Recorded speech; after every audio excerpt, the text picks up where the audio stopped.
Hello. Sorry for being a couple minutes late here getting started. I had everything set up so I could do the overhead view. And basically, because I was trying this without a streaming software to see if I really, I don't know, it just seemed like that might be the smarter move. I don't know why. Um, but I had it set up so I could share my screen, right? And I had a camera, this camera that's overhead, and right before I was supposed to go live, YouTube stopped or not YouTube, my computer stopped identifying this camera.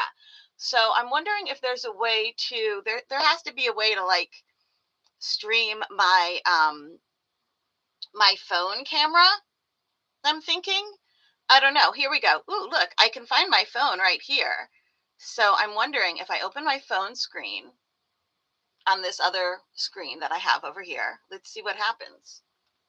I don't know. I'm going to close that one. Haha. Open this one. Woohoo. And see what happens. We're going to maximize it. No, I don't need that. I need permission. Oh, it's going to ask me. Yes, allow. Ooh, unlock my device. Okay, I can do that. Hey guys, I might have this figured out. Link to the window. Link, my buddy, link. Okay, so let's see if I now go over here. Oh my goodness, guys, it's working. And I switch it to video. If I do it sideways, can I make it like, here, rotate? No, that's the wrong kind of rotate. Oh, portrait. No, that is portrait. I want to switch it to,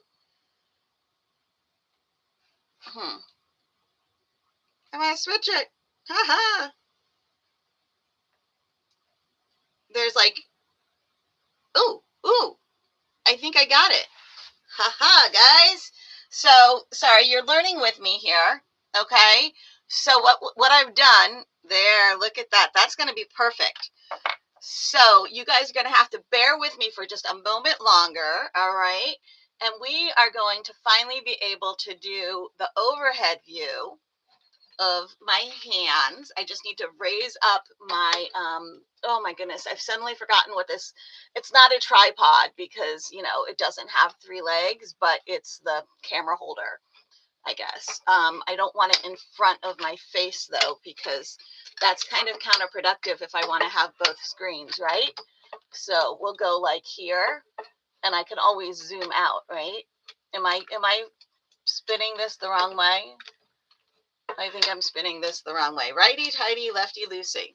So, all right. So here we go. We are lefty looseying, and now we are righty tightying. But you didn't know that was a verb. Okay. And now I am opening this little sucker up that holds the cameras. And I think I'm just going to have to get another webcam or something, but we'll see. Maybe we discover that we really like the streaming this direction here. I am going to flip this around this way. There we go. And then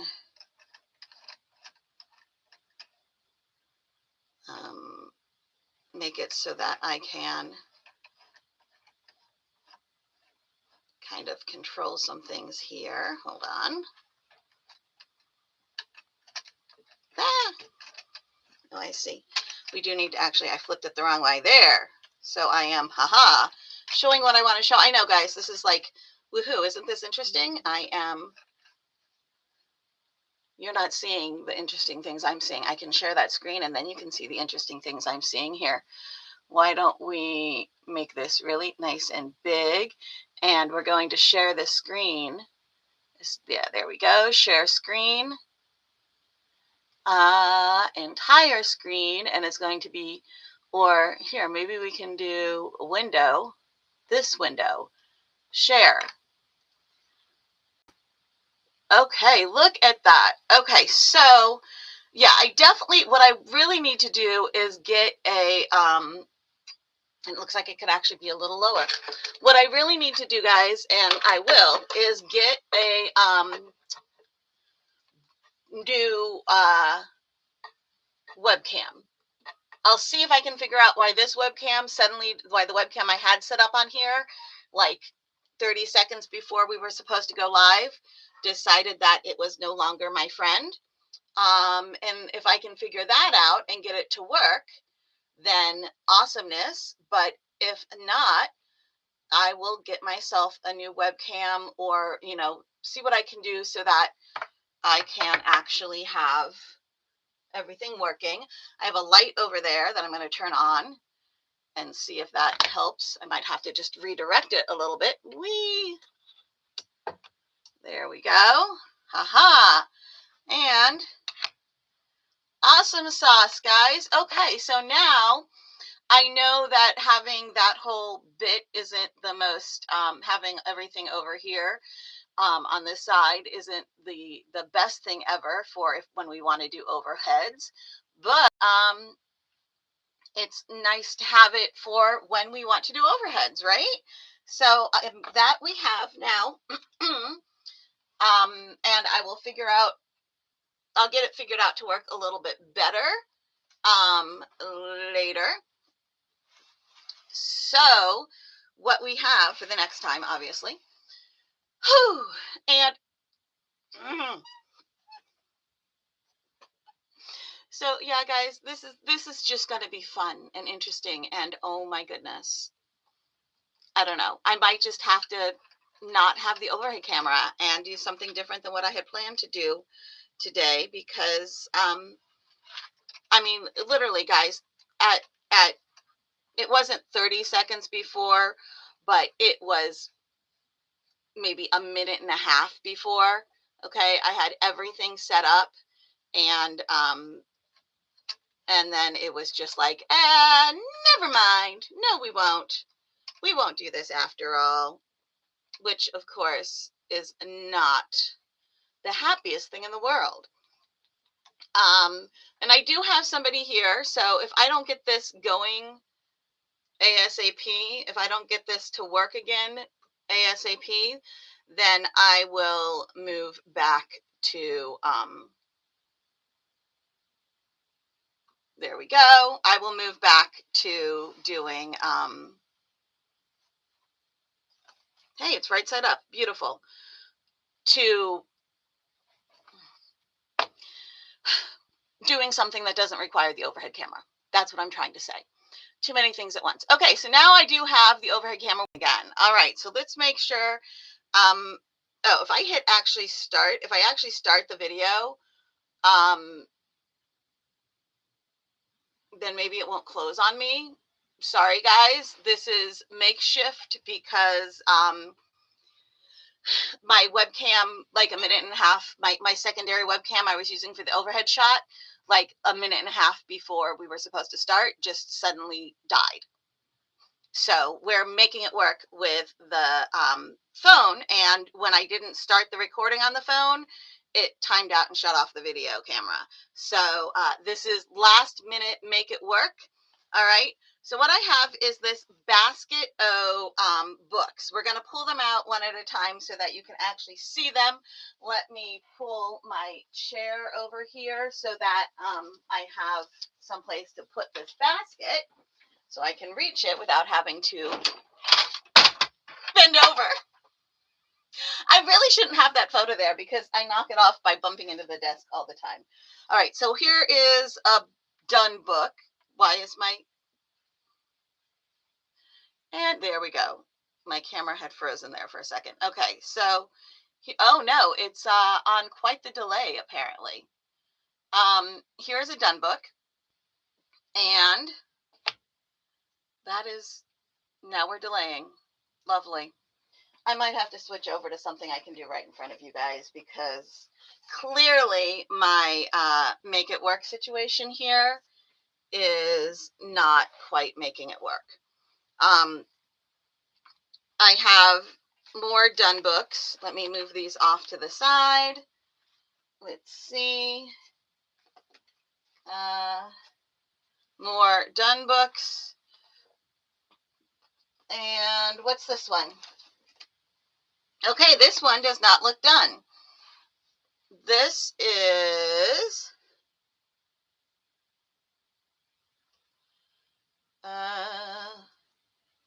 there we go. This there, awesome, is a book that I made with what is this? Van Gogh. I'm losing my brain cells here. A Van Gogh book cover.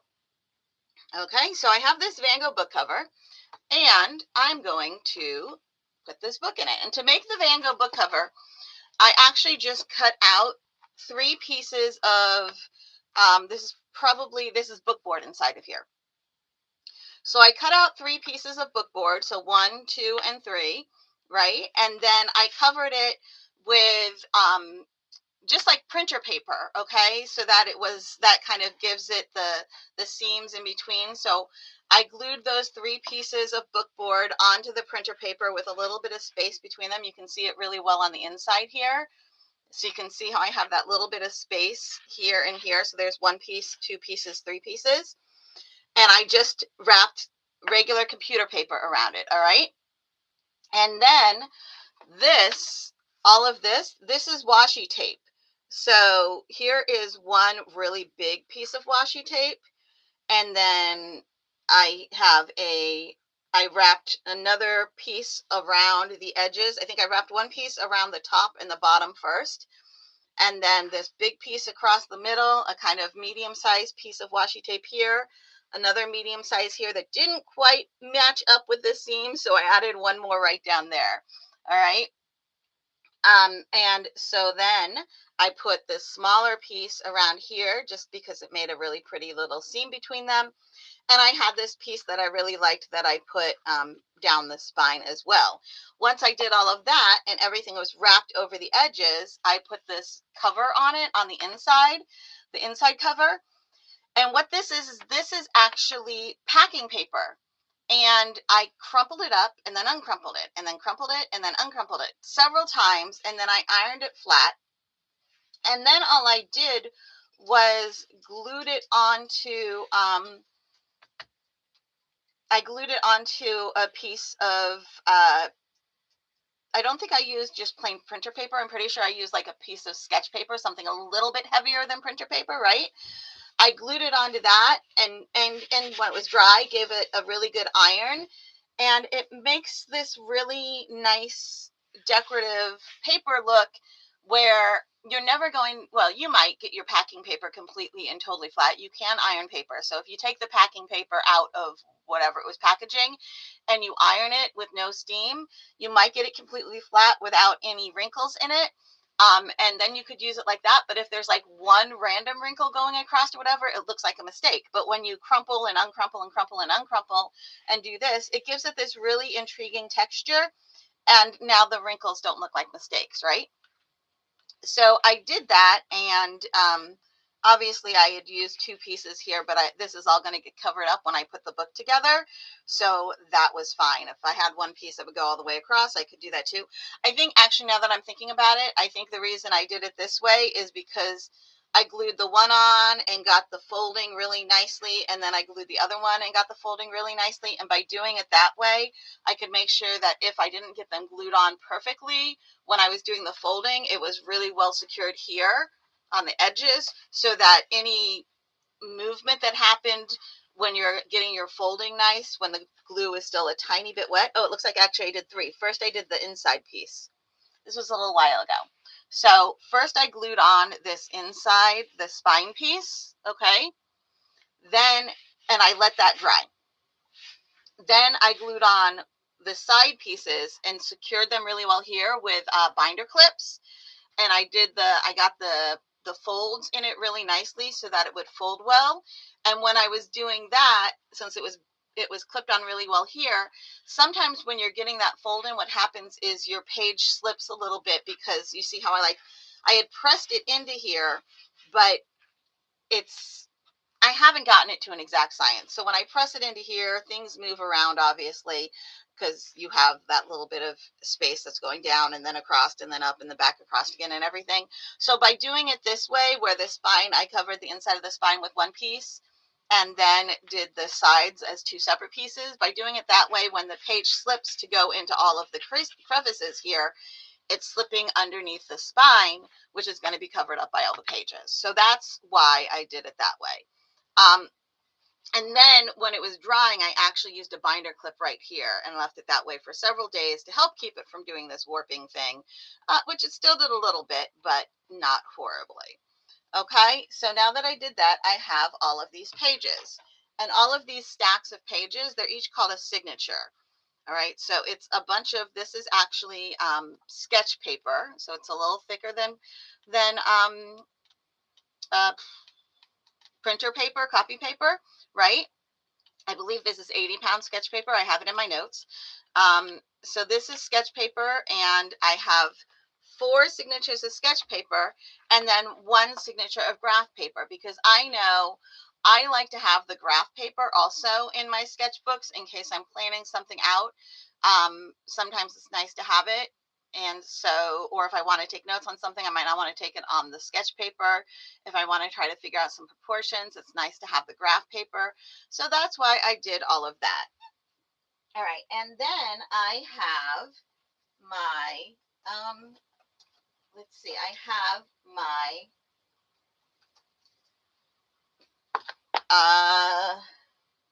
whatchamacallit? What do I call this? There. What do we think? I like this. It kind of reminds me of denim, right?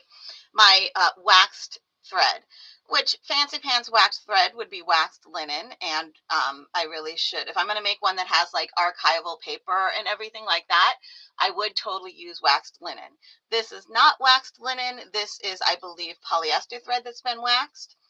And now I am going to sew my pages together.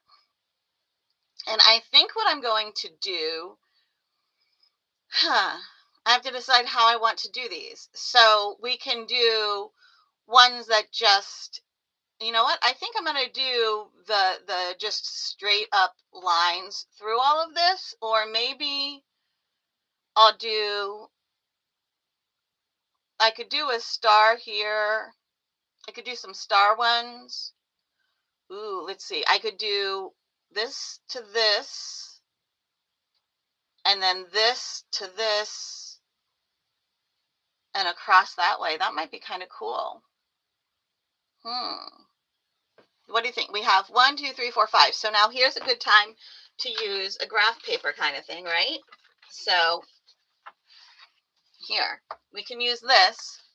So guys, you're really kind of getting a look into how my brain works. Let me try to straighten this out because it's actually a little bit at an angle here, and I'd rather it be not at an angle. So this is not angled to me. So let me get that not angled to you as well.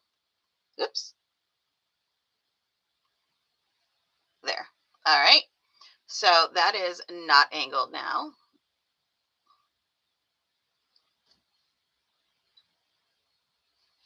Okay.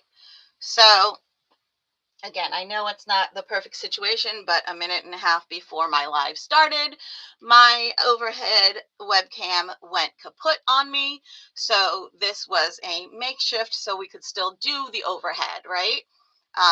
So that is why we have this kind of makeshift camera going on here with my phone. Let's see, there were 5, right? Yes, there's 5, and I have 1, 2, 3, 4, 5. So yes, the reason we have the makeshift camera with the phone here for my overhead is because literally a minute and a half before I was doing the live, the webcam I had set up to do the overhead just decided to go kaput on me. And so I I had to improvise, and that meant the camera on my phone. And I realized that if I didn't actually hit record, then the camera would shut off after a little bit of time. I'm sure there's a way to change that, but again, I didn't want to make you guys wait forever since this was scheduled for noon. So now that I have these, I need to figure out how I want to do the connections. All right, so that's a copy of the dots on my book. I'm going to grab a pencil so I can erase. All right. So here we have a pencil, and I could do something that goes like this way and this way, right? And then maybe, and then this way and this way. And that uses this dot. That just uses these dots. All right. And then, I mean, I could still do this one to this one. And when I do this one across, I could actually use every single one of these dots here. All right. And then maybe for these, I'll just do straight up. I think that might be the way to go. So what that would mean is we would go from here to here. Okay. And then from here to here to here, and then we go underneath. So if I start here, I can go under, over. You know what? We're going to go, I think. If we start,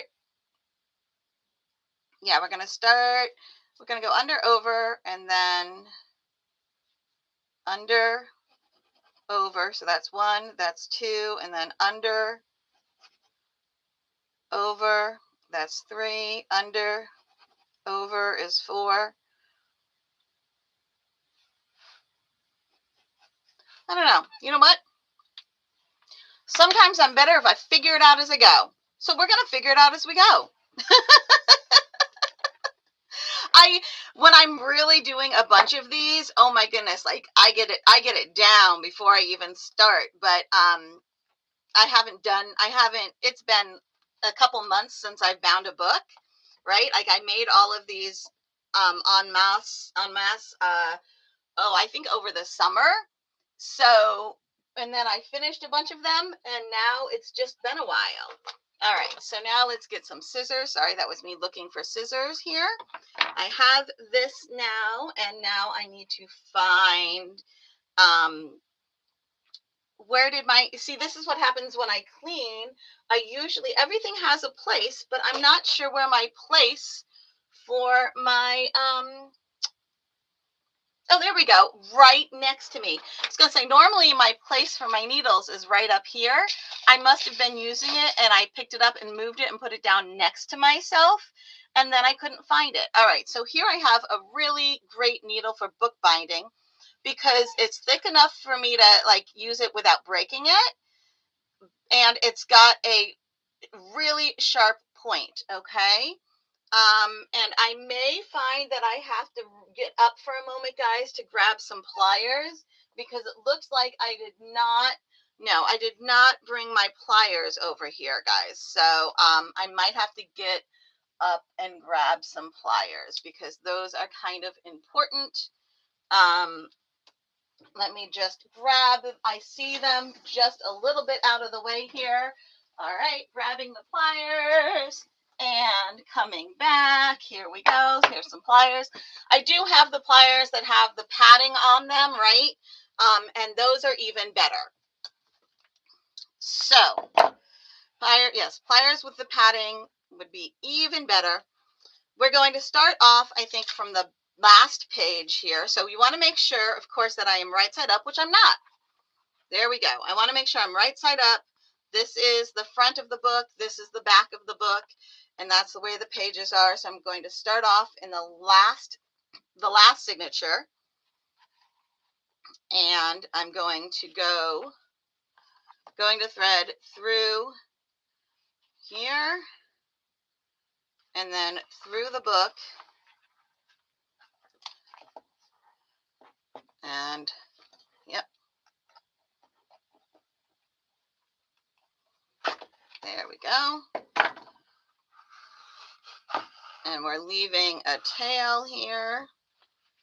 Okay, and then through the book and through the signature.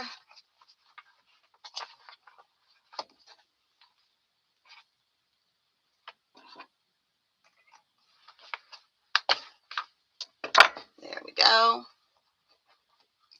Your thumbs and forefingers will start, and your index fingers will start to hurt a whole lot if you try to just do this without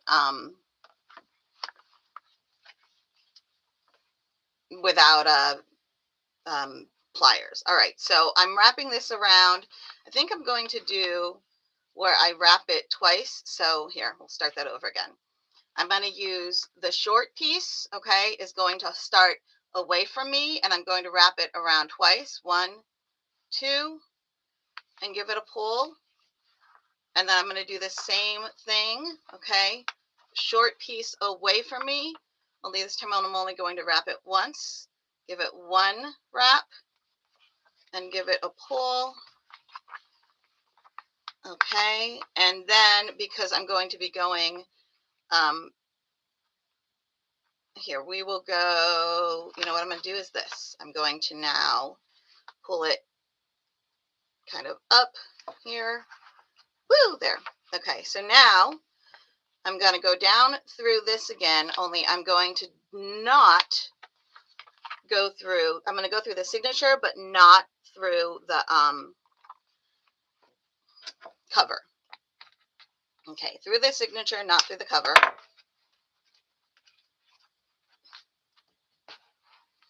And now look at my little design here. Make sure I'm going in the right direction for everything. Then I'm going to come out here.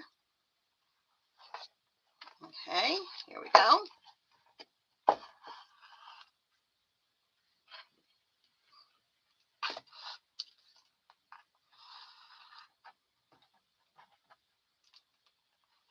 And you know what? I think I'm going to do a line straight down. So I'll show you how we do that. So now we're going to come up here and we're just going to go up and down and then back again. You'll see what I mean in a moment. I'm going to do the lines on the 2 sides and then do the X's in the middle. So now we're coming up through the book, through the binding, and through the signature. Okay.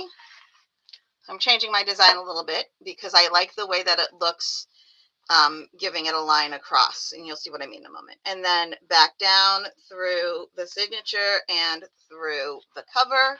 See how it's getting this little line on each side? It'll have it on both sides of the this piece of washi tape that I have lined up with those 2 sets of holes. I really like that look with the line, with it being traced there.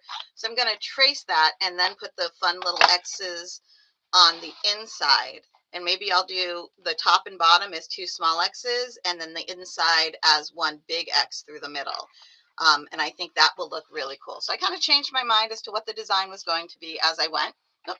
I want to keep going in the same direction because I'm going to fill in. Right now it's a dotted line, but I'm going to go back the opposite direction and it won't be a dotted line anymore. Okay. So here we go. Here is my, or dashed, here is my dashed line. Now I'm going to go back down here, all right, through the signature and let's see, through the signature, and sometimes you kind of got to open it up, sorry, and look to see that you're getting it, there we go, lined up properly. Make sure that when I pull this, I'm not going to grab the corner of the paper and fold the paper by mistake. There we go, come on. So obviously it's a little harder when there's already some yarn, some thread going through. So now I'm pulling this, there we go, and back down. Okay. So all of these books that I am making and finishing, they're going to be available in my Etsy store, which is Jessie at Home. All right. It's the easiest way to sell physical items, especially when you have one-offs like these, one of a kinds. Where if I sell it, I can't sell it on multiple sites. I'm pretty sure there's an app for that, which I don't have though. I might look into it. Though I know that that was one of the things that happened to, but I don't want that one to go all the way through. That happened to Matthew of Mixed Domestic, was they were using the app so that if they sold something on one site, it didn't get sold. It also showed up as sold on the other site, and something went awry and caused bad things to happen. And I don't want that to happen. I prefer to sell physical items in only one spot so that when it sells, it's sold and I don't have to worry that like two people try to buy it at the same time or whatever. Not that I think that would actually happen, but Murphy's Law is that I could sell nothing for like 3 months and then sell the same thing twice at the exact same moment, because that's the way Murphy's Law and I work together. All right, so I have this one here, right? And now what I need to do is make all those X's, which means I'm going to have to come back up through a different space. So I think what I'm going to do here is go down through the next one. Okay, so I'm going down through this hole here, and this is going to be an X across this way on the back. So I go down through this hole here,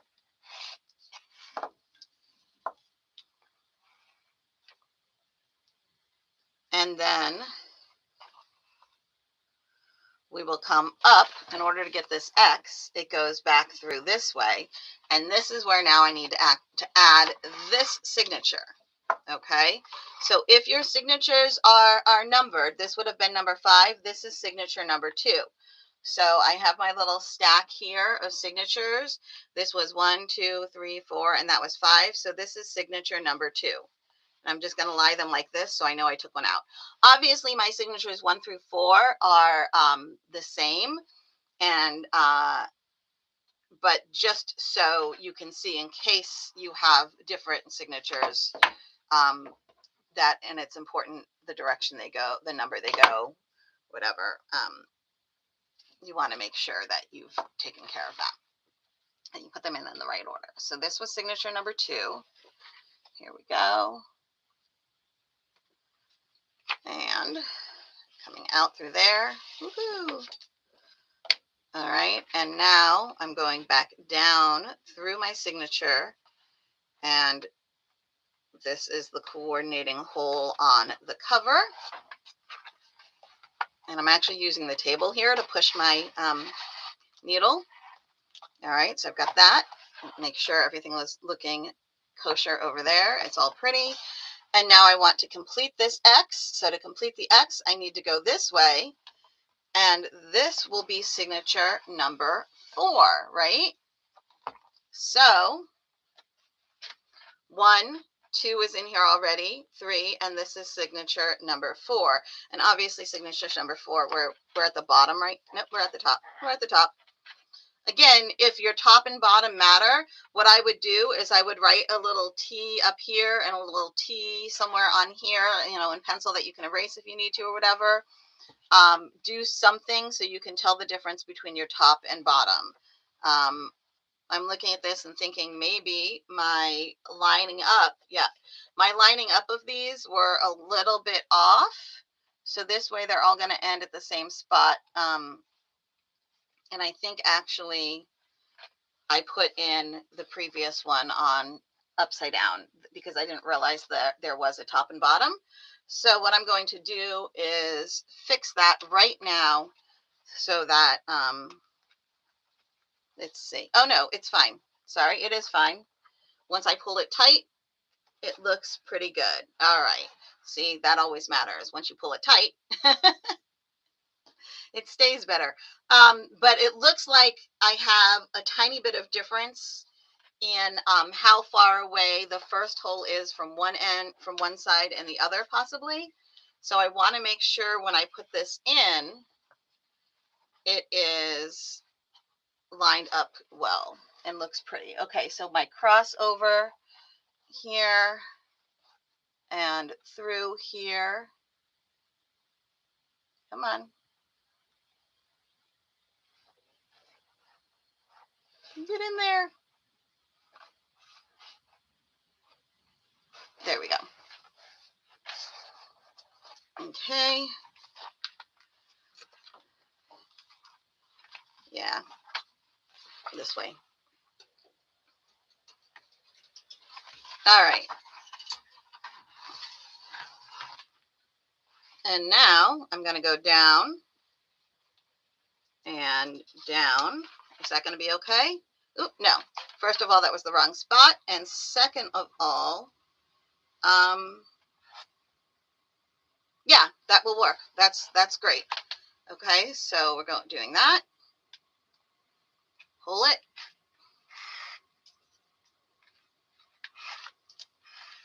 Okay. And now over here, I want the next one to go all the way down to here. Okay, that's where my next dot is. And so that is back into signature number 2. So I'm going to pop on through signature number 2 over here. Right. And we're going to go ahead and from here, I can come back out this way. Again, pre-planning this is always a good idea. Sometimes it just takes a while of staring at your piece of paper and doing all of the the logicking it out kind of thing. I am kind of winging it here to get the design that I want. So it'll work. I have faith. I have faith in myself. And you know what? If I need to undo it, I just need to undo it. It's totally fine, right? It's not the end of the world. So now I'm going to go and do this side of this X by going over here. Okay, and coming out through this signature number 4. Okay, and we're going to come back through up here. All right, and because obviously when you're going on this side, you always need to be doing when you're going on this side, you always need to be doing a vertical line because you can't cross through the pieces. If you need to make a line that isn't vertical, that's when you need to work in between the signature and the cover in order to move your thread, but that's not going to hold anything down, right? So you need to use that technique sparingly. This is what I was talking about keeping track of where your thread is so you don't catch things weirdly as you're tightening. All right. So you always want to, when you tighten, just take a look, make sure everything is lying where it should before you move on to the next one. So now we're going to cross this.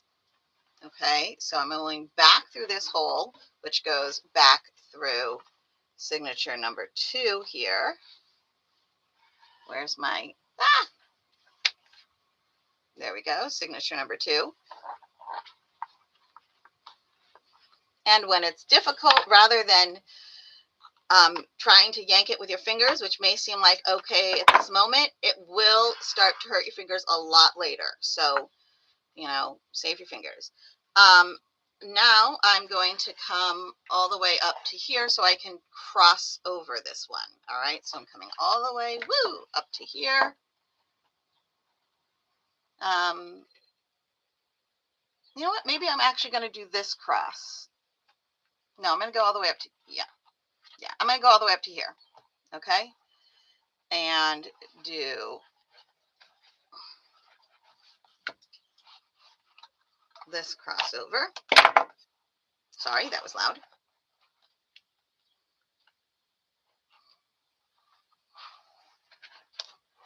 Okay, and that was through signature number 4 is where I need this to come out, right here. So I'm getting my fingers inside of signature number 4.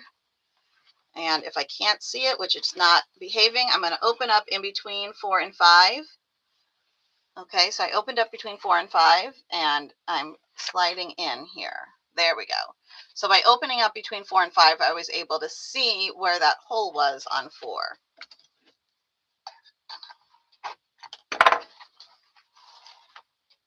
Okay, so now I'm going to look at this and see what I still need to do. I'll do signature number 1 at the end. That one's going to be really easy because it's just another one of these. But now I still need to do the X that goes across here. I mean, the straight lines that go across there, and the straight lines that go this way, which I think I'm only going to do across the center of the X's. Yeah. So why don't we do, well, I can't do it across the center of the small X's, but that's fine. I am now going to go down to here, I think is where we'll do. We're going to come out there, and I'll do this line across this X. Okay, so I came down there on piece number 4, on signature number 4, and now I'm going to come out on signature number 2 over here. Okay, so coming out here and using the looking in to make sure that I have my needle going through that signature, through the hole there. Oh, come on, through the holes. There they go. It does not want to play. There. All right. Okay, so got that. Now let me see. All right, and there looks like I need to do some pulling. All right, so this one, get this pulled really tightly. And then, yeah, we have some, definitely need some pulling to happen. So this one, got to figure out where everything was coming from. All right, this one came out and comes up here, which comes up here. Okay, so that's the wrong direction. I want to pull it this way. Okay. Here, I'm actually going to start from here. I did all of these. It ended right down there. And then I went across. Where did I go across? Went across here.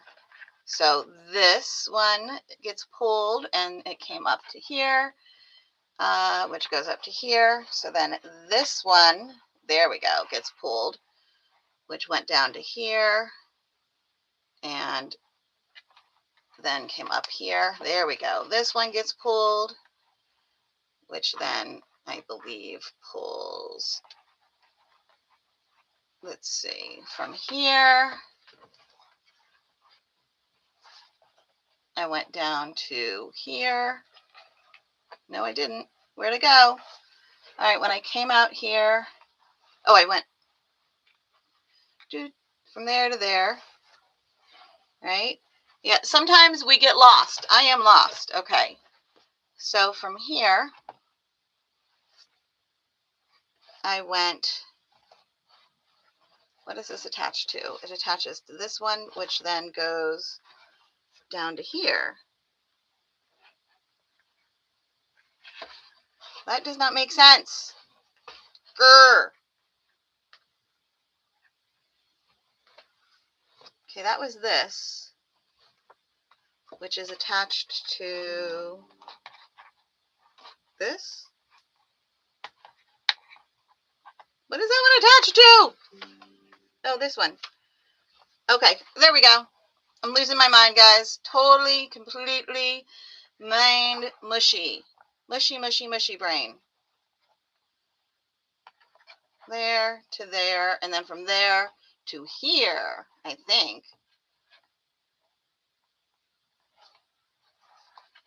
Where did I go when I came out of here? Yeah, to here. There. All right. Ha-ha. I win. Oh, my goodness. I'm sure that wasn't the most entertaining thing, but there. Sometimes that happens when we're just making things live. All right, I've got everything pulled tightly. You really want to make sure you're pulling tightly as you go, because if you find that you didn't pull tightly as you go and you have to like figure out where everything started and stopped and you didn't make yourself a map to begin with, that's the fun stuff that you get to deal with. All right, so now that I've done that, I need to put in the middle piece, and that one is going to be a lot easier. What we're going to do now is look inside here, and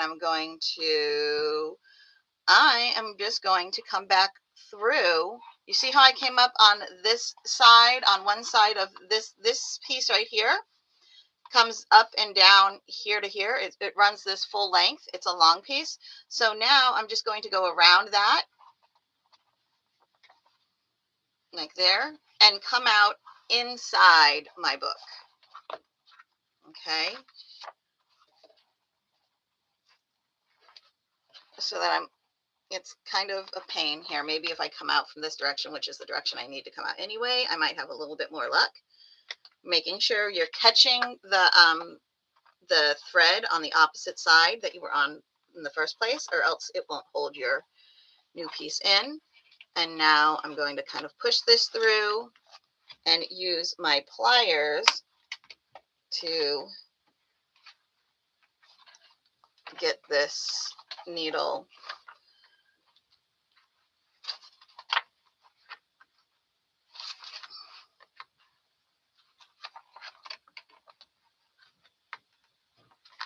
come on, dude.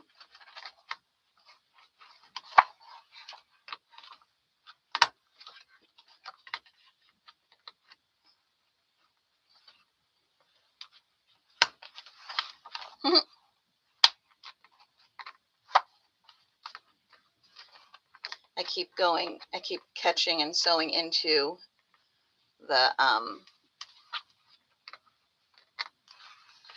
lining, which I don't want to do.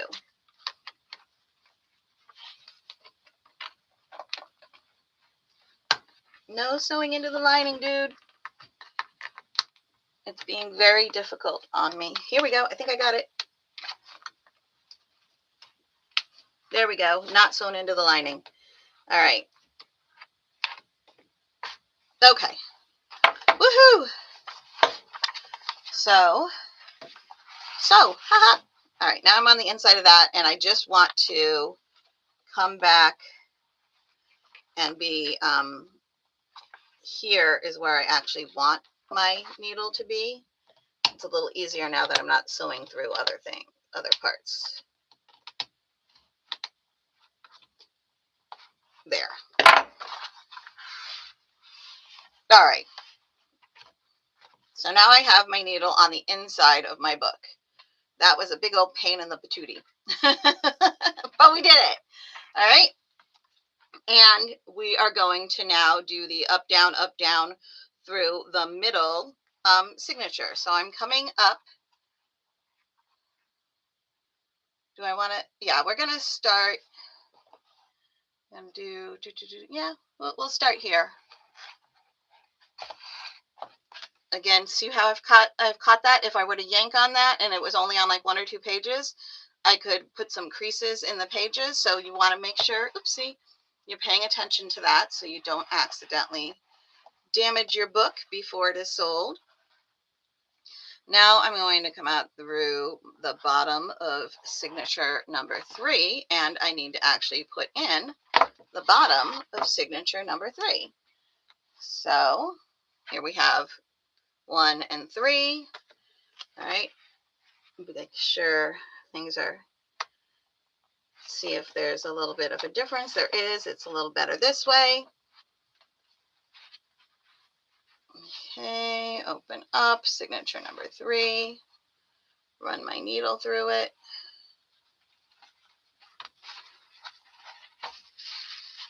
Woohoo! And back down through signature number 3, and I might have to kind of look inside here. So I'm looking inside to see where that hole is on the cover. Use the pliers to give it a yank. and pull it nice and tight. Okay, there we go. So we've crossed over those. All right, and now I'm going to cross over this one. I think what I'm going to do here, just to make sure that this all crosses nicely, guys, is I'm going to, just on the outside, I'm going to go ahead, I'm going to use the back end of this needle so that I don't split the thread at all. And I'm coming underneath all of that. Okay. Pull it nice and tight. And then I'm going to go underneath all of that again. And by doing that, I'm making a little wrap around that intersection, okay?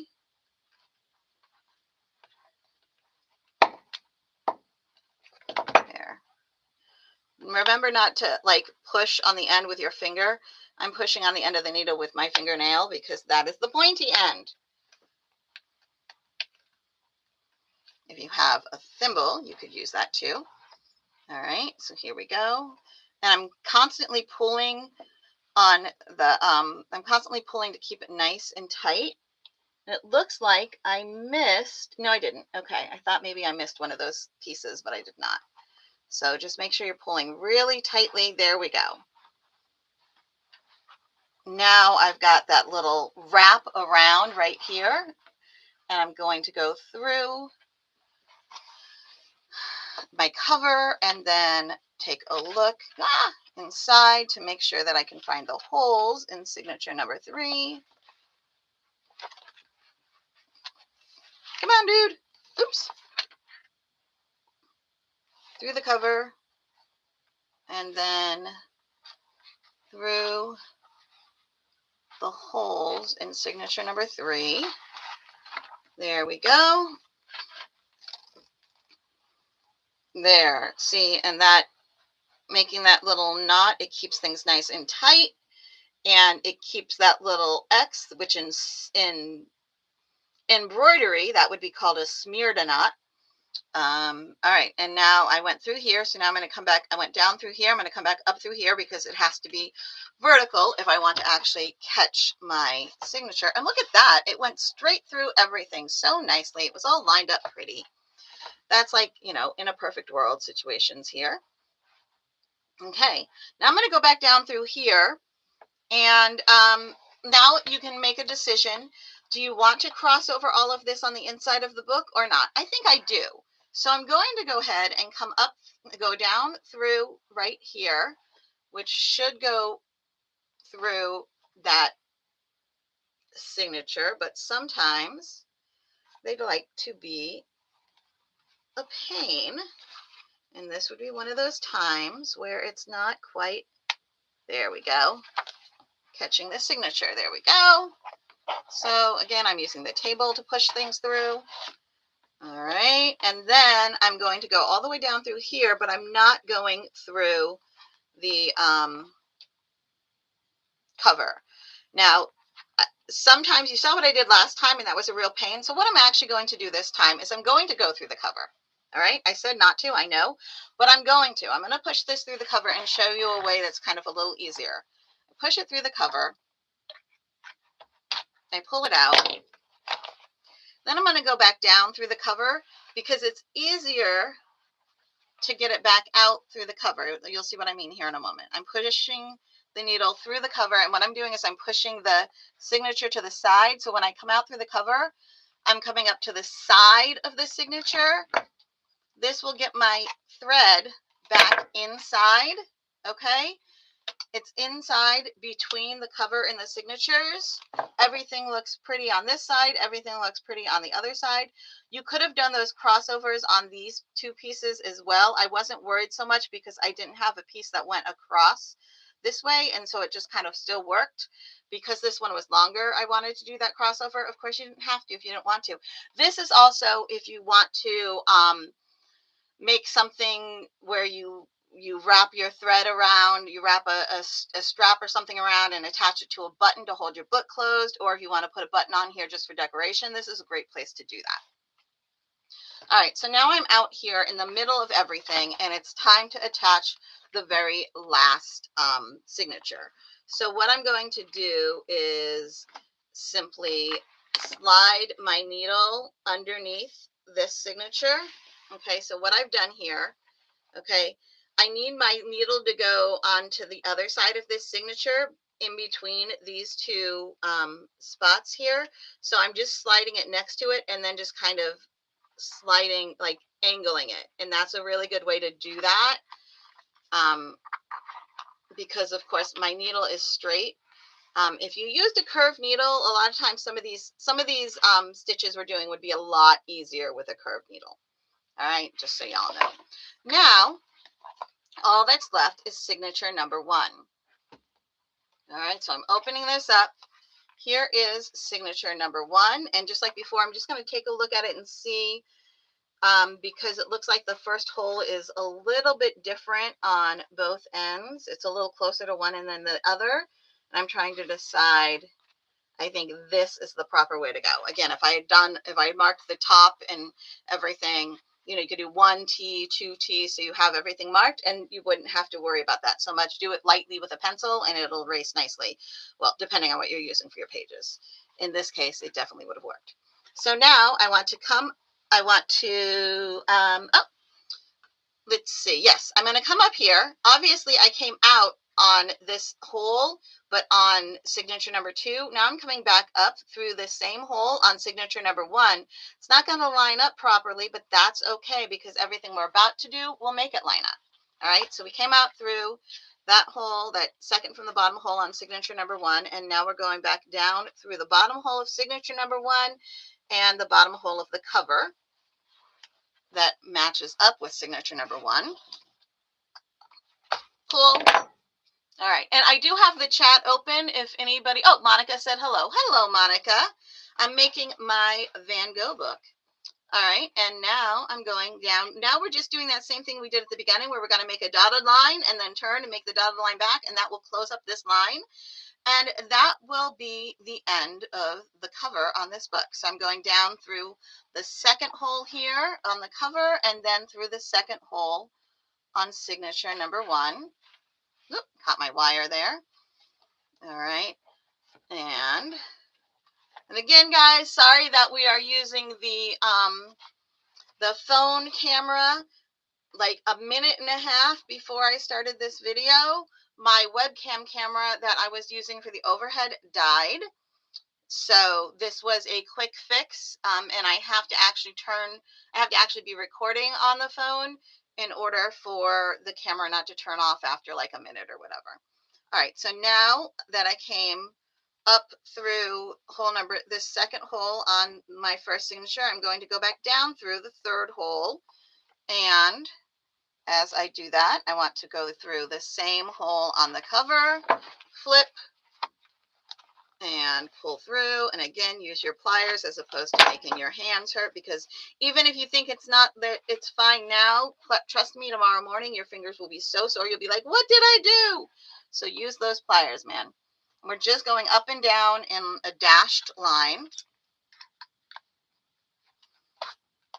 Okay. Sometimes they just pull through really easy, but if it's not really easy, use the pliers. Pliers are your friends. Okay. Oh, see, found that hole really quickly. Okay. And now we're going to go back the other direction to close the dash line. We're making another dash line, just the opposite, and that will close up all the dashes. All right, Monica says, it's beautiful. Have to watch the whole video. You might want to skip the first like 10 minutes of me losing my brain. There's a couple parts of me losing my brain, but that's part of the fun, I think, of the studio time with Jessie, is that you get to see how my brain works or doesn't. You know, sometimes my brain just goes on vacation, especially being 49. You know, it's that whole perimenopause thing where sometimes your brain just goes, not today, dude. All right. Look at that. We have one more little spot here. Okay, and there we go. Using the table to push rather than pushing a hole in my thumb. There we go. Now now we just need to make our knot. So I'm going to make the knot. There are some fancy knots, and I always forget how to make the fancy knots. So I am just doing the not as fancy knots. There we go. And we'll do this way as well. Whee!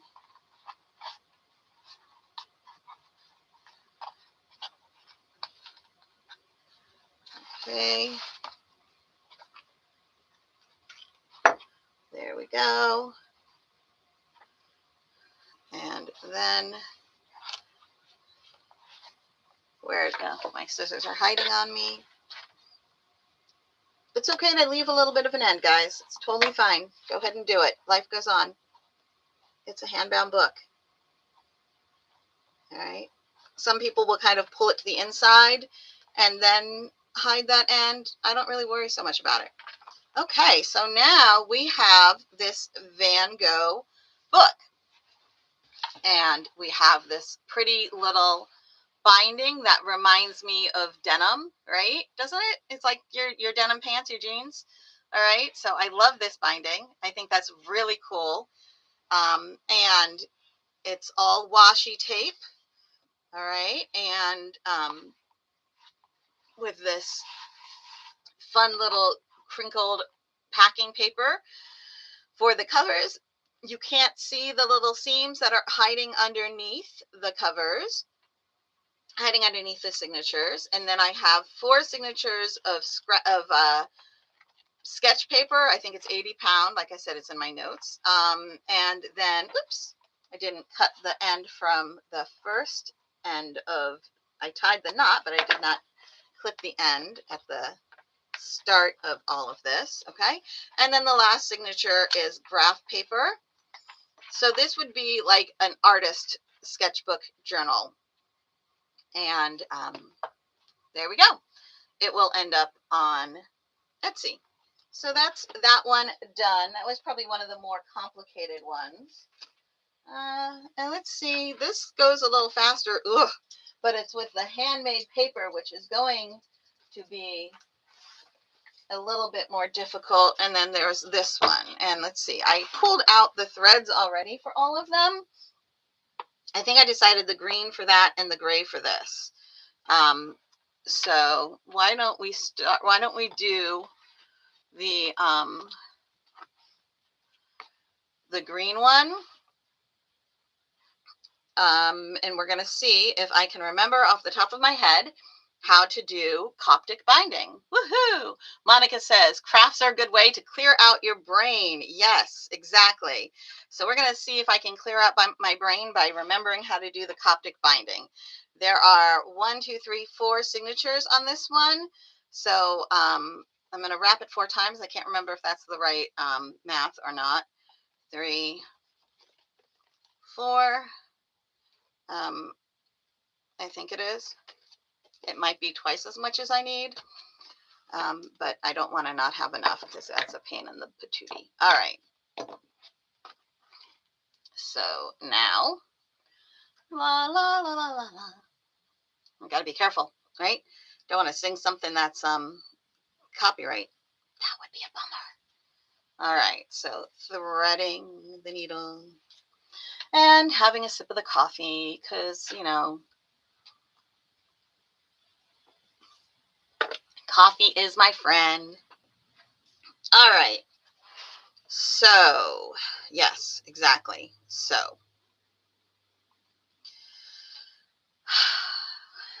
thinking. I start by coming out. All right, guys, this is going to be really interesting. It's the Can Jessie remember off the top of her head how to do Coptic binding that she hasn't done in about 3 or 4 months. So we're going to come out through the first signature at the top. And then down through the cover. All right. Waha!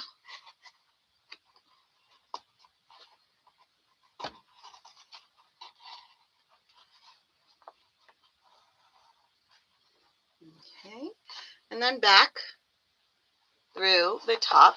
Let me move some stuff out of the way so I can make sure to really be showing you where everything is. Okay, get myself all nice and lined up so you can see what I'm doing. So now I'm going back through that first signature.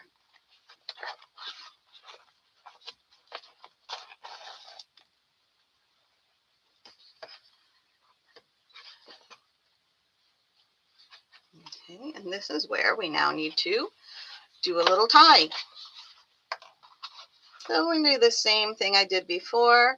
I'm going to take my cut end, and I'm going to put the cut end behind the other end, and we're just going to wrap it around once, pull it tight, woohoo, and then put the cut end behind. Again, the cut end is still going in the back, wrap it around once, woohoo.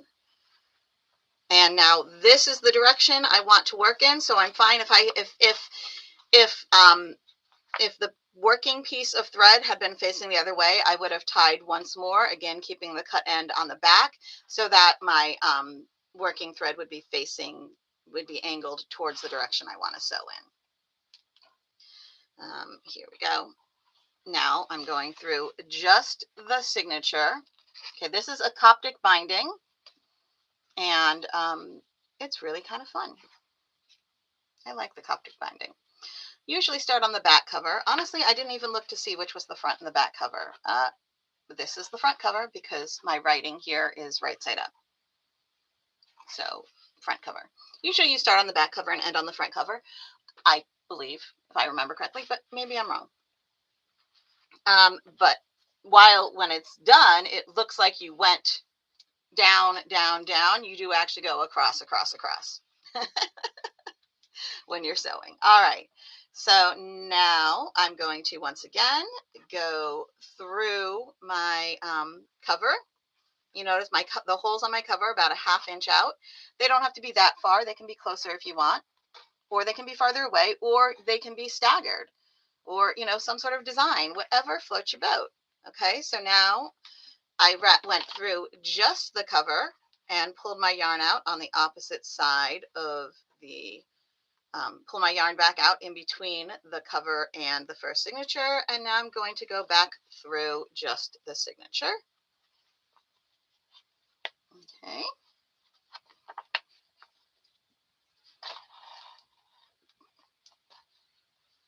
All right, and now I just want to finagle things a little bit to get this. There we go. You want to be careful not to pull too tight, and you don't want it to be too loose. As we go, okay, so you see how this one, I might need to kind of there. You want to kind of give yourself a tiny bit of space here. This is too much space right there. Okay, that's too much space. But you don't want it pulled super tight because you want to be able to open and close your book. You don't want it to be like pulled like this because your book won't be able to close, because there is a thickness to each. Oh my goodness, guys, sorry about that. All right, so the distance between the signature and the cover, where it is here at the top is good. That is too much space. But smushing against would be not enough space, because your book would not close all the way, because your signature has thickness, right? I mean, look at that. Your signature has all that thickness right there. So you need the space from one signature to the next, or from the signature to the cover, to represent that space, that thickness of your signature. So in this case, from the signature to the cover, that space should be about half the thickness of the signature. So this one is maybe a little bit, not quite enough, but this one is definitely too much. So I'm going to pull it and try to get it to the point where it's about half the thickness of the signature. Okay? And then I'm going back out through the signature towards the cover again, and then through the cover,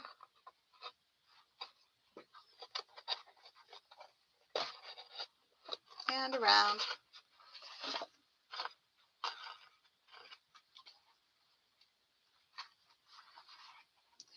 and then back through the signature, same hole.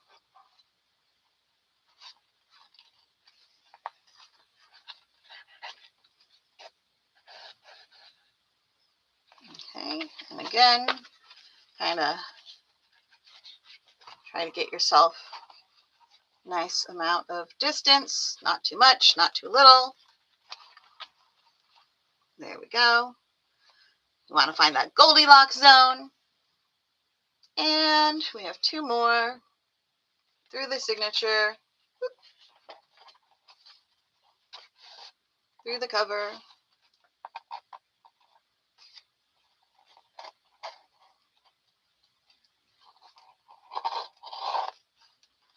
Okay, back around through the signature again.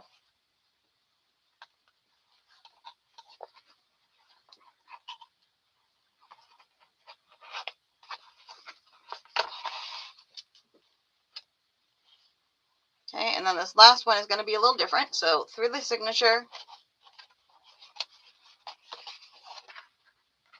let's not fold the pages with the thread, through the cover,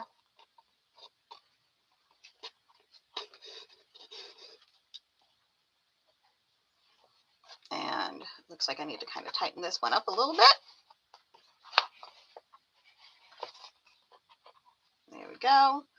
All right, and now we're just going to go ahead and put this on top of our stack of signatures again, because now rather than going back through signature number 1, we're going to go ahead and go through signature number 2 and start attaching signature number 2, and this is where things get really fun.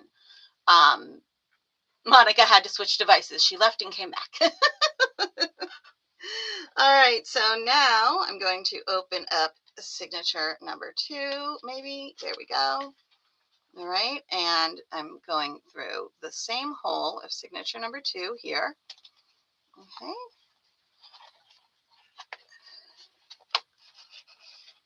And then I'm coming up through the next hole of signature number 2. Okay, and now's where we start to get really fun. Okay, now's where the stitches get fun. Let me just see what's happening inside here. Do I just need to? Yes, I just need to lengthen my end here. All right. So you want this space, this little space here, to be equivalent to the space in between those signatures. If I pulled this totally tight, my book would never, if I pulled this totally tight, my book would never close because it would be stuck like this, right? You don't want it to be super loose because you don't want your book to just kind of be floppy, but you definitely don't want your book to not be able to close. And sometimes you want to be able to stick things inside your book too. All right. So now that I have that, what is time to do next is the actual little like fun decorative Coptic stitch thing here, where we go ahead, and I like to go in the opposite direction that I am binding in. So I'm binding to my left, so I am pushing this needle through to my right. And again, if you have a curved needle, it would be a little bit easier. I tend to just use the same needles I use for other things. So, all right, so you see how I went through, and now if I went and caught the stitch above. So now I can go back through this same hole in signature number 2, and I'm actually joined to signature number 1. All right. This stitch binding, this goes back to like medieval manuscripts. This Coptic stitch binding is one of the first forms of book binding. Okay. It's when you have books that have, you know, if even the medieval manuscripts that have like a nice cover to it, the pages are still joined together underneath that cover in this little stitch. So like when you see the books that have the cover and they have those little raised spots across them, those little raised spots, nowadays it might not be this way, but they're holdovers from those raised spots that would happen when you would put a cover over top of Coptic binding. Isn't that nifty? I love learning things like that. So there we go. That is that little join. And now I'm going to come back up through the next hole in signature number 2. And since I'm working from right to left, I'm going to put this So this one from left to right definitely would be easier with a, whatchamacallit, with a curved needle. You can, of course, if you're having needle issues, one thing you can do, all right, is you can just go drop it down, whoosh, and then push it up, whoosh, and that works too. Okay, so don't stress yourself out if you don't have a curved needle. Just sew it that way. Right. Normally I do this laying flat, so I do it like this way, but you can do it standing up. The reason I'm doing it standing up right now is because I want you guys to see, and I'm realizing I need to remember that you're a little farther to my left than I think you are, due to the camera change we made at the beginning. All right, here we go. And now is, if you have questions, a perfect time for them, because this is going to start to get very repetitive. All right, up here. Okay, now I'm going to drop it down there, and then up here, so that I've wrapped around that. Okay, and down through signature number 2.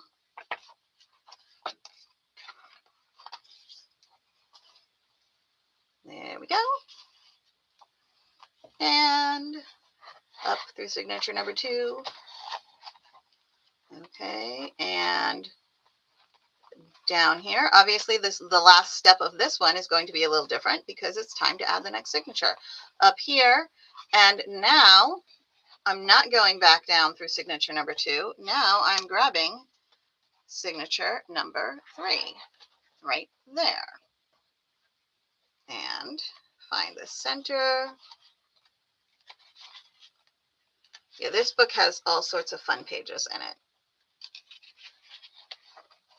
Okay, there we go.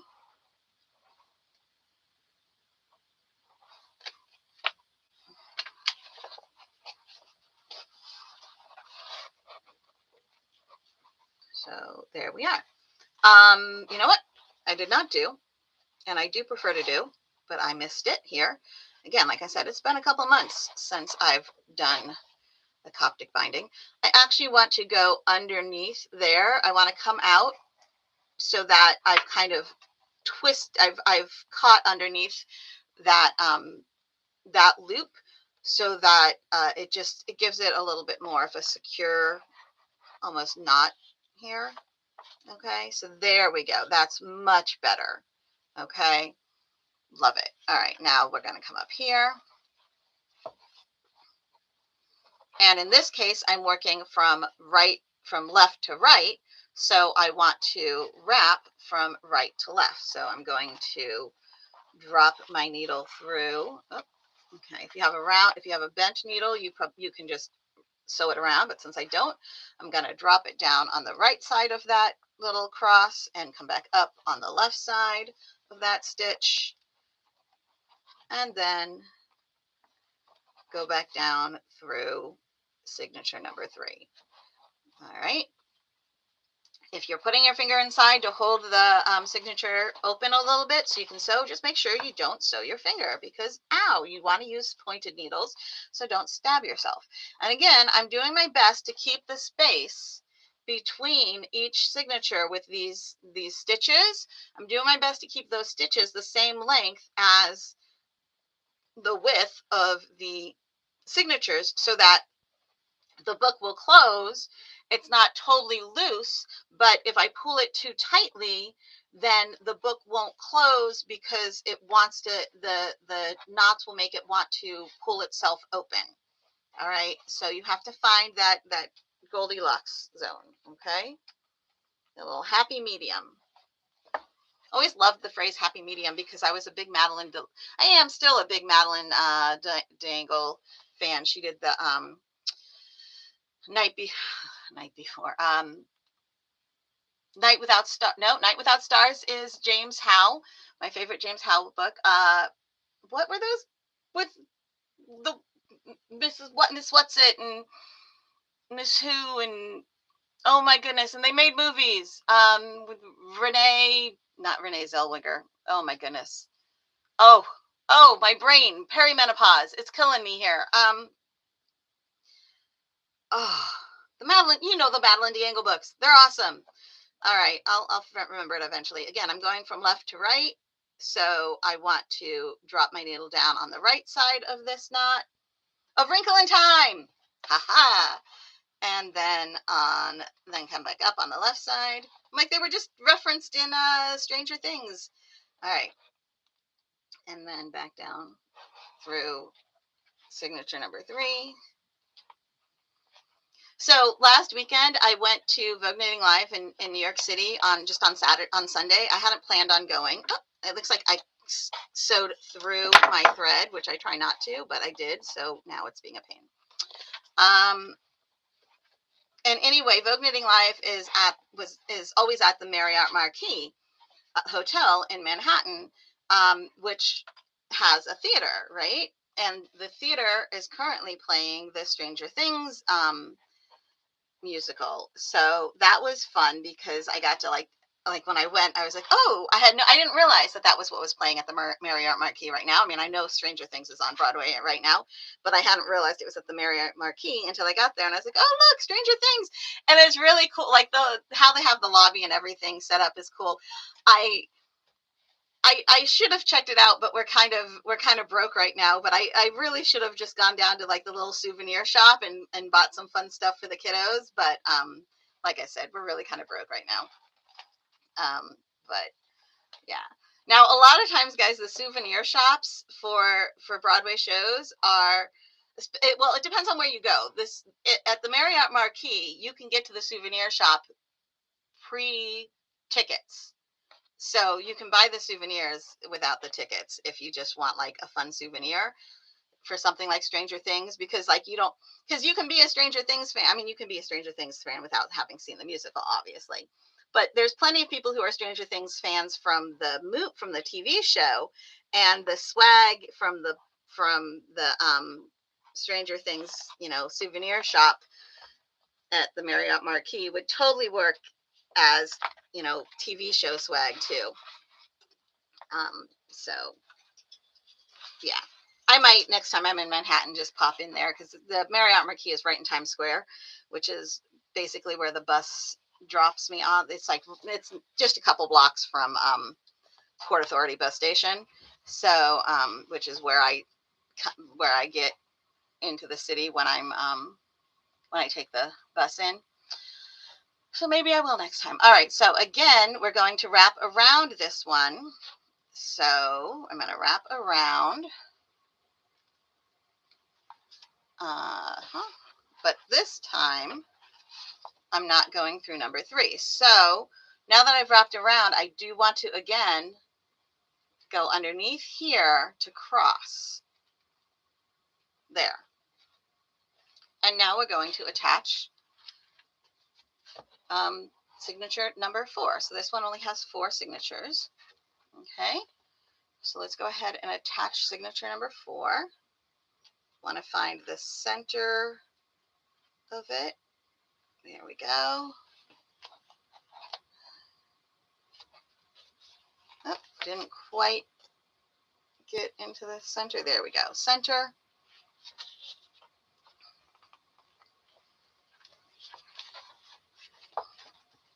Okay, and this time I'm working from right to left. Obviously, each pass goes in the opposite direction. So this one is working from right to left, which means I want to go around the knot above by going down on the left and then up on the right. I do go around from left to right. Since I'm sewing from right to left, I'm wrapping from left to right. It's just reversed. Okay. And oh wait, no, this is signature number 4. So I need to, oh guys, brain fart. I need to also attach the cover to this one. All right, so this one is a bit of a pain doing that.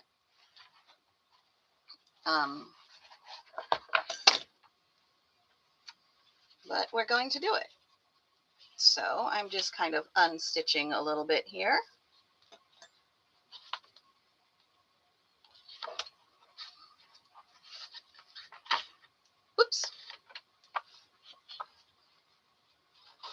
Okay.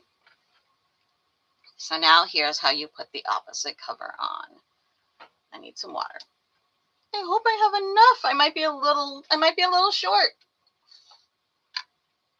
I mean, I am short. I'm 5'1.5" but I might be a little short with my thread here too. Hopefully I can make it work. Oh my goodness. All right. So there, I needed to wrap it around one more time. I think I went 4 signatures, so I wrapped it around 4 times. But what I really needed to do was 5 holes, so I needed to wrap it around 5 times. I counted the wrong thing. Okay, so now you can see how we have this last signature to do. We're going to jump over the last signature, okay, go through the back cover, okay, and then we're going to sew through the last signature. And again, this time we're going to cross over. You see how I've come out. My thread is closer to me.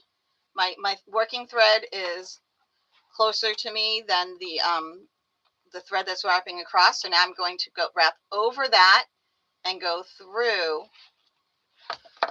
into the last signature.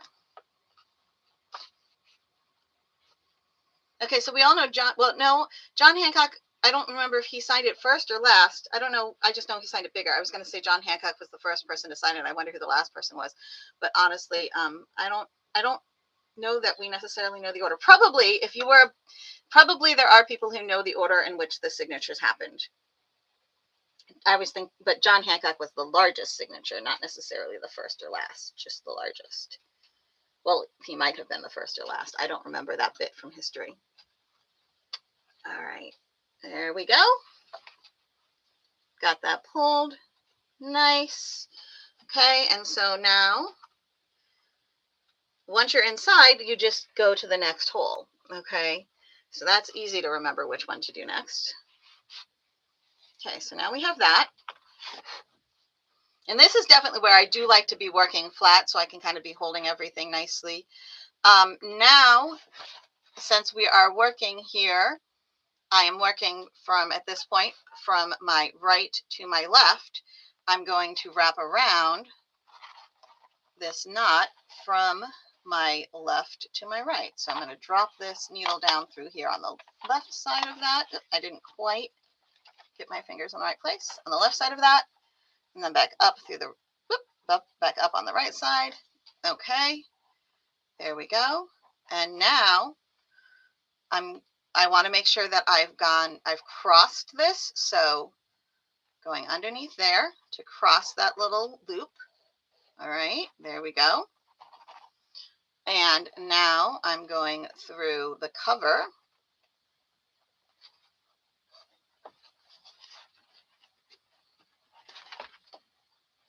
Okay. There we go, through the cover. No cross here. All right, so that's why before I was over there, I want it to cross where it needs to cross, but I also want it to look neat. So I just kind of pulled that there. And now I'm going to go ahead and sew down here. So I'm going to sew down on the other side of that piece of thread. Sorry when I call thread yarn, because usually I'm working with yarn when I'm knitting or crocheting, which I do a lot. Okay, so here we go. And now we have to kind of get everything pulled the right amount. Again, you want to find that Goldilocks zone. All right, and now going up through the next one. Now, there are different techniques of Coptic stitching. Tell me, oh no, I thought this was me catching my thread somewhere and making a mistake and not noticing, but no, it was just the tail, because I usually clip both tails at the end. All right, so I'm keeping my finger in here this time so I don't keep losing it. I'm all worried about not having enough thread, and that's one of the reasons why, because it's easy to lose the thread off the end of your yarn. Like, it's not so expensive that it's a horrible thing to have too much thread, and cut it off, especially since I have this big bag of thread and yarn ends that I use for stuffing like amigurumi and stuff. I use for stuffing stuffed animals, all sorts of things. But I use it for stuffing, so all of my cut ends end up being reused for stuffing. So, you know, if you have a bunch of cut ends, you're not being wasteful. And this thread is not so expensive that you can't afford to buy more. And there's a ton on the spool. All right, so I'm going this way. So I want to wrap I'm going from the right to left. So I want to wrap from the left to the right. Okay, and now I want to make sure I'm on the opposite side. There we go. Make a little crossover. Don't unthread on me.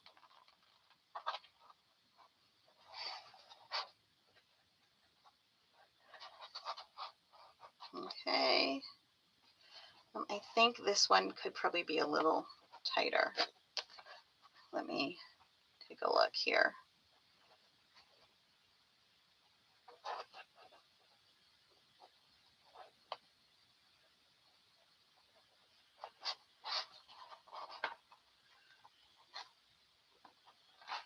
There. Tighten that a little bit, which then makes me be able to pull this a little bit. There. That a little bit. And then pull this a little bit. There we go. Now, through here. Whee.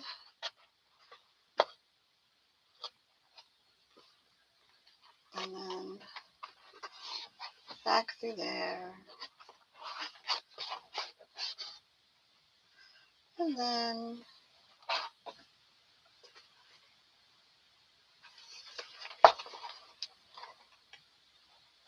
through here.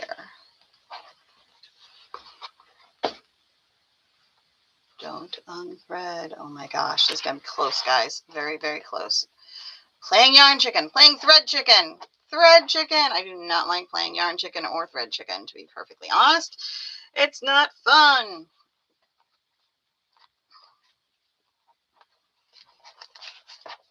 Okay. And I'm going that way, so I'll go this way. In between my signatures. There we go.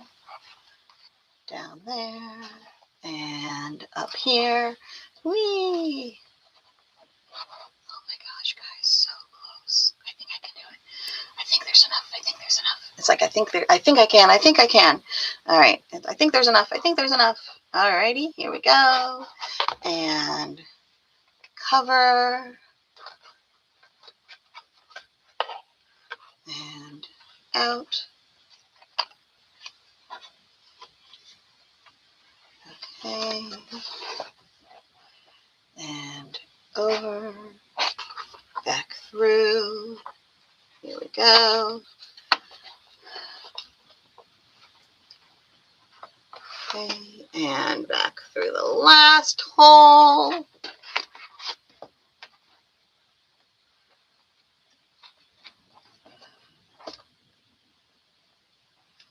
Okay, and around the knot above. Okay, and oh my gosh. Oh my gosh. And around the knot above. Come on, don't mess with me, man. Under there. I need to use the tweezers to tie this knot, but here we go.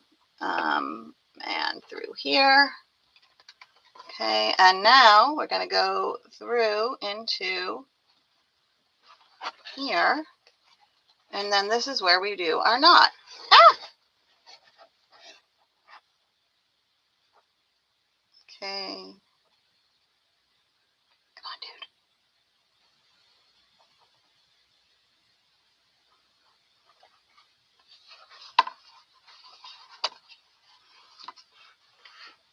Okay.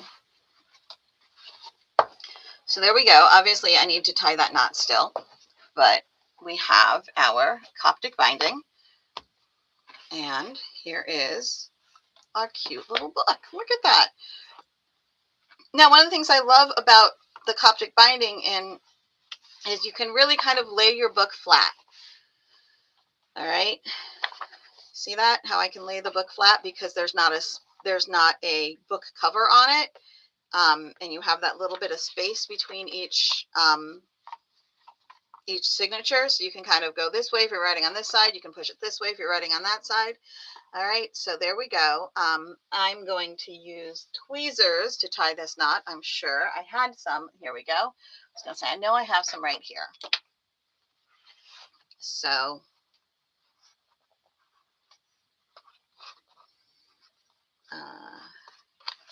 I can probably actually pull this one just a tiny bit. Well, here. It's going to be a bit of a pain, but I did like I said, I meant to count. I should have counted 5 holes, and instead I counted 4 signatures, and I wrapped it around 4 times, but it should have been the holes I was counting, so I should have wrapped it around 5 times. But oh well, life goes on. Okay, so now I've got that pulled nice and tight, and we're going to do one more of those. Okay, where we wrap it kind of around like this, grab it, pull it through. Woohoo! And I'm actually going to, this situation, I think what I'm going to do is, we're gonna do it one more time. Okay, grab, pull through, and I'm gonna push it through here. Whee! Woo! All right, there we go. And I'm just going to cut this edge here, and that will be fine. It will stay well because of the wax. And then we're going to go all the way over to here. And I tied that knot earlier. See, remember I tied the knot at the beginning? And again, we're just going to cut a little ways away from that, and it will stay because of the wax. And here we go. Our nice Coptic bound book with these the images on this. My mother-in-law just moved, and my husband helped her clean out her house, and she had these were just like little flower images. There were 4 of them. The other 2, I must have made that book already, and it's over with my finished books. There were 4 of these little like flower images on this paper, and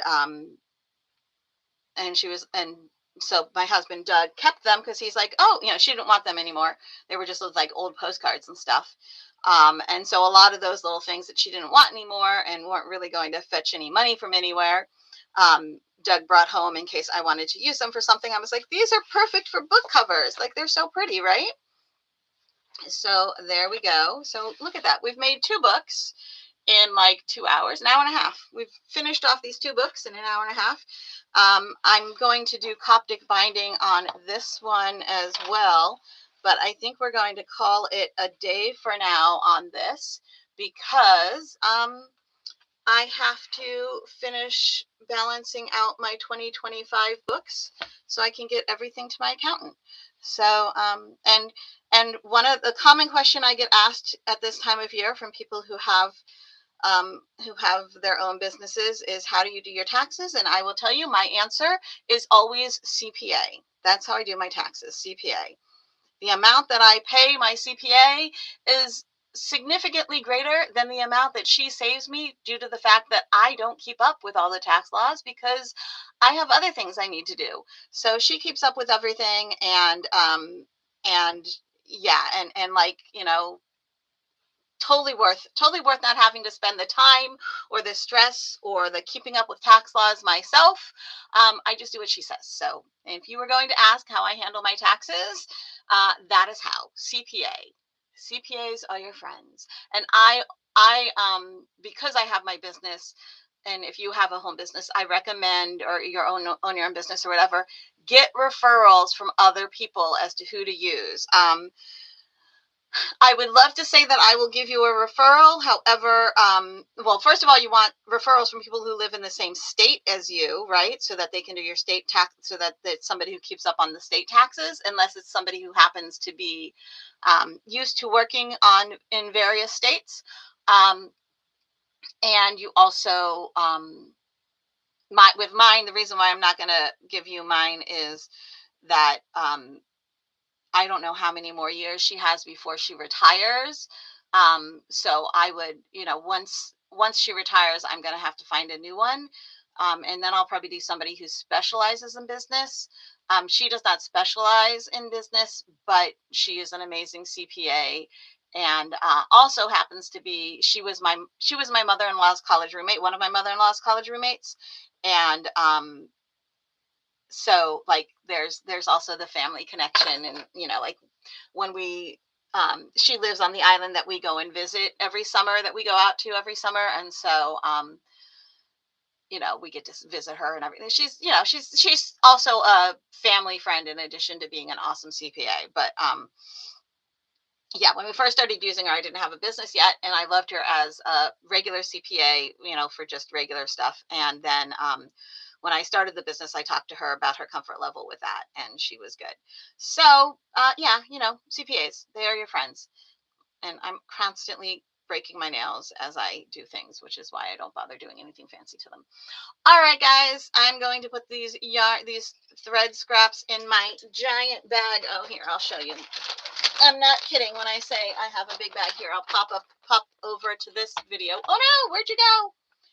Guys, I just accidentally shrunk you. Here we go.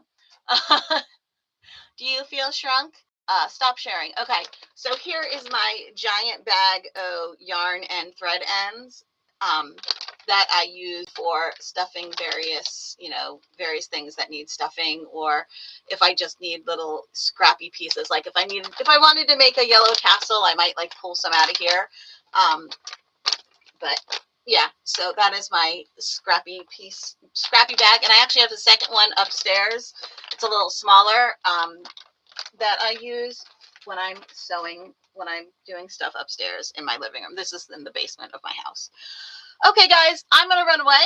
And we are having studio time Monday and Friday at noon Eastern for all of February, because this is Finish It February, and I'm trying to finish my projects. And then Wednesday, we're also at noon. That is the lunch with Jessie.